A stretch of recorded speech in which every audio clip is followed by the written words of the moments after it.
Good morning and thank you for joining us for Monday's Daily Market Outlook. Joining me today is Emily from our trading room to tell us more about recent developments. Emily.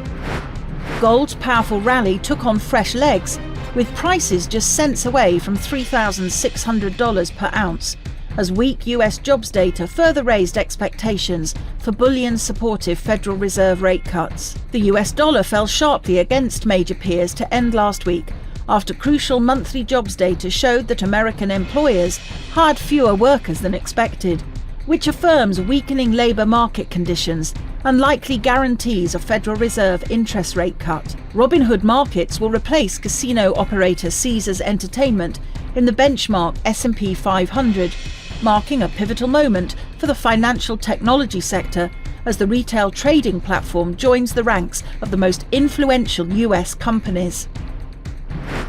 The dollar-yen pair saw moderate losses in the last session. The stochastic indicator is giving a positive signal. The Bitcoin-dollar pair skyrocketed in the last session.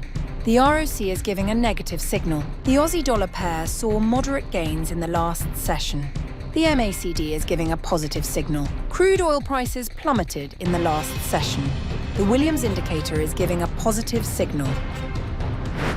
In the days ahead, the economic calendar will include essential updates and key data releases.